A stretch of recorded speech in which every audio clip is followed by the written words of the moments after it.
araw sa aking mga followers, sa aking subscribers, sa aking mga viewers dito sa aking channel, sa aking YouTube Kalyaw Kasabong TV. Sa umaga na ito ngayon, nandito ako sa bahay nagko-content. Yan o, pakita nyo may mga motor na dito sa baba namin ito. Ito siya, ipakilala ko sa inyo, ito siyang hawak ko ng manok. Ito siya process ko ng ganitong kustura sa kulay niya, hugis sa balahibo. Process ko ito ng kung napanood nyo yung nagsubaybay sa akin yung retired trainer ko nga linyada na kilso, kulay pula. Ito na siya ang anak. Ni-cross ko siya sa Hatsgri. Ito na ang kulay lumalabas. Malaking manok din ito kasi medyo malaki din ang ama nito. Pero ang ina nito na Hatsgri, maliliit lang katawan. Yan, o mag-umpisa na nga o panunuka sa akin. Pero ito pa lang advice ko sa inyong mga taga-subaybay sa akin, sa aking mga subscribers, sa aking mga followers, sa aking mga viewers dito sa aking channel, YouTube Kalyaw Kasabong TV nga. Kapag ganito nga, bata pa lang, mapansin na nating medyo may pagkasalbay, maumpisang manuka-tuka. Kaya hindi nila ko dito sa bahay, ang ginagawa ko, iuwi nyo sa bahay nyo kasi nasa kabila ang mga manukan ko para maasikaso natin, mahilimusan natin sa umagag hapon, mahimas-himas natin, ganyan-ganyan natin siya. Yan. Yan.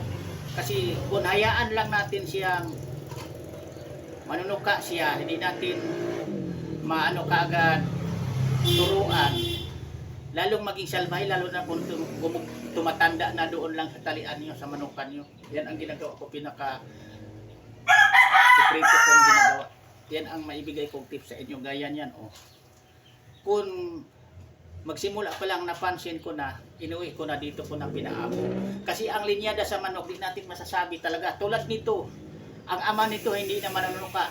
Pero ito siya, napansin ko magsimula manunuka, kung hayaan ko itong di ko na himas-himas kasi pag magantong edad kasi, 7 months, di ko naman ito hinawak-hawakan kasi ang hinawak-hawakan ko yung mga pwede ng mga panglaban, yung hinimas-himas ko.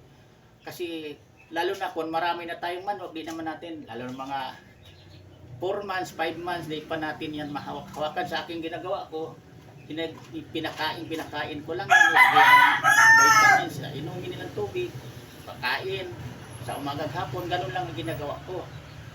Pero kung napansin ko ito siya nga medyo simula nang tukain akong magpakain sa kanya, pagbigay ko, napansin ko nga medyo manunuka, inuwi ko na siya dito. Dito ko na siya alagaan, paabuti na sa tamang edad na pwede ng panglaban para hindi siya, yan, hindi magpatuloy ang panuka niya. Kasi delikado ang manok na manunuka. Hindi focus sa kalaban, yan ang number 1, may paliwanag ko sa inyo. Kasi delikado pa tayong magbitaw niyan kung di natin kabisado. Lalo na kung manok nating manghabol talaga ng tao na may-aring magbitaw, delikado yun. Kasi di ipupunta sa kalaban yan. Katulad ng ilan ng bis ko nakapanood na may nasugatan, kinukontin ko na yan, na hindi focus. Lalo na sa mga sabuhan kakwit,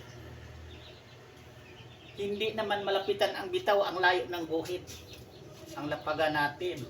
Ngayon, ang manok natin, tayo ang susundan, babalikan ang nangyari na dapat sa atin yan. Pero alerto ako magbibitaw dahil kabisado ko ang mga manok ko kung anong pangugali. Kaya pinaka-importante din nga bago pabitawan pala nyo ang manok nyo, kung manok nyo nga nanunuka salbahe, sasabihin nyo sa sentensyador at saka sa ano yung tawag dito, magbibitaw kung hindi kayo mismo magbibitaw. May tari ng manok nyo para iwas disgrasya. Yan ang pinaka-tips ko sa inyo sa umaga nito ngayon dahil ginagawa ko mismo yan. Kapag manok kong manunuka, sinasabi ko sa sentensyador na itong manok ko manunuka, tapos kayang ako mismo magbibitaw. Kapag lapag kong ganon, tatakbo ako kaagad, isirado ko yung pinto sa salamin. Yan, totoo. Pero kung di mo kabisado, kayang iba, madisgrasya, masugatan. At saka ang manok din, maturuan man natin to kung bata pa. Makabisado natin ang ugali, kung magbago ba siya o hindi. Kapag hindi magbabago, di pwede naman natin na ipakal na lang o kaya i-out, ibibinta natin. Yan lang, sana mayroon kayong mapulot at matutunang mga baguhan pa lang na kung magkaroon kayo ng manok na ganitong bata pa lang,